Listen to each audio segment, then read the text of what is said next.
नमस्कार प्यारे बच्चों, आप सभी का मेरे YouTube चैनल में स्वागत है। बच्चों, आज हम छठी क्लास का 5वां पाठ जो कि वृक्षाह है उसका पाठ करेंगे। तो चलिए पाठ करें क्या? चलिए शुरू करते हैं। पहले हम इस पाठ का गायन करेंगे क्योंकि ये श्लोक है ना बच्चों, एक पोयम है ये। तो पोयम को जब हम गा के पढ़ते हैं तो वो कुछ ज़्यादा ही आनंददायक होती है।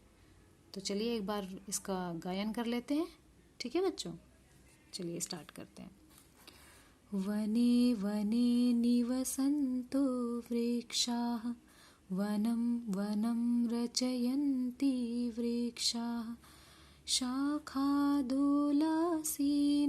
विहगाः तैः किमपि कूजन्ति वृक्षाः वने वने निवसन्तो वृक्षाः वनं वनं रचयन्ति वृक्षाः पिबन्ति पवनं जलं सन्ततं साधुजना इव सर्वे वृक्षाः वने वने निवसन्तो वृक्षाः वनं वनं रचयन्ति वृक्षाः स्पृशन्ति पादैः पातालं च नभः शिरस्सु वहन्ति वृक्षाः वने वने निवसन्तो वृक्षाः वनं वनं रचयन्ति वृक्षाः पयोदर्पणे स्वाप्रतिबिम्बं कौतुकेन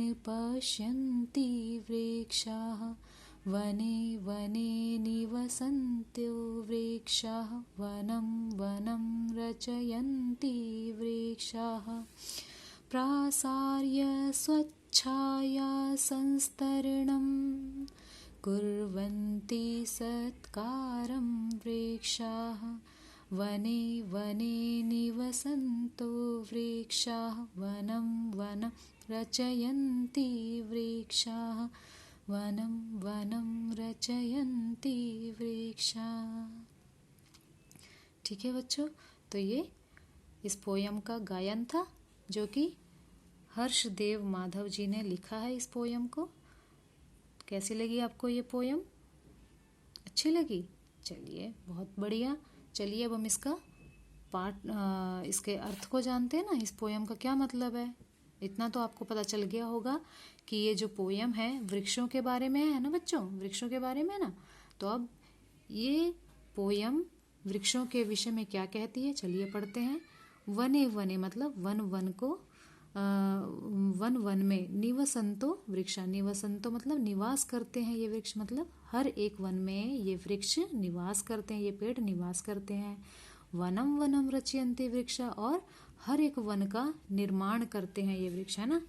बिना वृक्ष के तो वन बनते ही नहीं है, जंगल बनते ही नहीं है ना। तो इसलिए प्रत्येक जंगल का निर्माण कौन करता है? ये वृक्ष करते हैं। ठीक है बच्चों, तो आप सेकंड श्लोक में देखिए।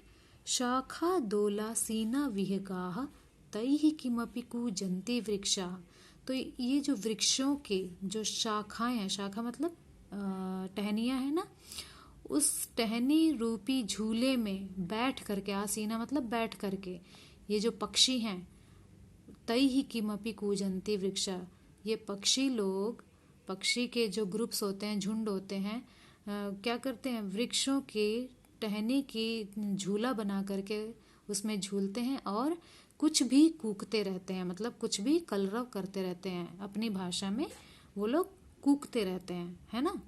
यही करते हैं ना पक्षी लोग, पेड़ों की टहनियों में बैठ करके कूकते हैं। कोयल आपने सुना होगा, कू कू करके आनंदित करती है ना। तो वही बात इस श्लोक में कही गई है। ठीक है बच्चों, अब आते हैं तीसरे श्लोक में। पिबन्ति पवनम जलम संततम। पिबन्ति मतलब पीते हैं। कौन पीते हैं बच्चों? पेड़। ये पेड़ पवन मतलब हवा और जल को, संततम मतलब हमेशा, निरंतर, ये लोग जब भी इन्हें प्यास लगती है ये हवा और जल पीते हैं। और इसीलिए इन्हें क्या कहा गया? साधु जना इव सर्वे वृक्ष। और ये वृक्ष कैसे हैं? साधु जनों के समान है, सज्जन लोगों के समान है। इव मतलब समान, ठीक है। सर्वे मतलब सभी। ये सभी वृक्ष सज्जनों के समान है। क्यों सज्जनों के समान है? क्योंकि सज्जन लोगों को जल और हवा से भी वो गुजारा कर लेते हैं, इसीलिए इन पेड़ों को सज्जनों के समान कहा गया है। ठीक है बच्चों, ज़्यादा कुछ नहीं लेते, ये सिर्फ जल और हवा का पान करके ये रहते हैं। ठीक है, अब चौथा श्लोक देखते हैं। स्पृशन्ति पादैहि पातालं च। स्पृशन्ति मतलब छूते हैं अपने पैरों के द्वारा पाताल को, है ना। इनकी जड़ें कहाँ तक होती हैं? पाताल यानी कि पृथ्वी के नीचे तक होती हैं, बहुत गहरी। तो इसीलिए कहा गया ये अपने पैरों से पाताल लोक को छूते हैं। और नभः शिरस्सु वहन्ति वृक्ष, और जो अपने सिर से, शिरस्सु मतलब सिरों में, आकाश को उठाए रखते हैं। वहन्ति मतलब उठाना, नभः मतलब आकाश को। और ये अपने पैरों से पाताल लोक को छूते हैं। और जब हम नीचे से देखते हैं ऊंचे ऊंचे पेड़ों को, तो क्या ऐसा नहीं लगता बच्चों कि ये पेड़ अपने सिर पर आकाश को उठाए हुए हैं? तो वही इस श्लोक में कहा गया है कि ये पेड़ आकाश को अपने सिरों में उठाए हुए रखते हैं। ठीक है। पयो दर्पणे स्वप्रतिबिंबम। पयो मतलब जल, दर्पणे मतलब शीशा। जल रूपी शीशे में स्वप्रतिबिंबम अपनी परछाई को देखकर कौतुकेन, कौतुकेन मतलब आश्चर्यचकित होकर, बड़े आश्चर्य से देखते हैं ये वृक्ष। यानी कि ये कवि की कल्पना है बच्चों कि नदी के किनारे या तालाब के किनारे जो पेड़ होते हैं, ऊंचे ऊंचे पेड़ होते हैं, जो उनकी परछाई जब नदी में या तालाब में पड़ती है तो ऐसा लगता है कि वो पेड़ बड़े आश्चर्यचकित होकर के अपनी परछाई को देखते हैं और खुश होते हैं। तो यही कवि की कल्पना है। ठीक है। अब देखिए लास्ट, प्रसार्य स्वच्छाया संस्तरणम। प्रसार्य मतलब फैला करके, स्व मतलब अपने, छाया मतलब छाया को, संस्तरणम मतलब बिस्तर को। तो अपने छाया रूपी बिस्तर को फैलाकर कुर्वन्ति सत्कारम वृक्षा, ये वृक्ष क्या करते हैं? सत्कार करते हैं। जो लोग इनकी छांव में आते हैं उनका अपनी शीतल छाया दे करके वो उनका सत्कार करते हैं। तो इस प्रकार ये वृक्ष हमारी कितनी तरीके से हेल्प करते हैं, या कितनी तरीके से ये वृक्ष अपने पर्यावरण में रहते हैं, वो सब कवि ने यहाँ पे बताया हुआ है। ठीक है बच्चों, तो आशा करती हूँ कि आपको ये संस्कृत पोयम वृक्षों के ऊपर जो है समझ आई होगी। और अगली कक्षा में हम इसके प्रश्नोत्तर करेंगे। तब तक के लिए सभी छात्रों का धन्यवाद।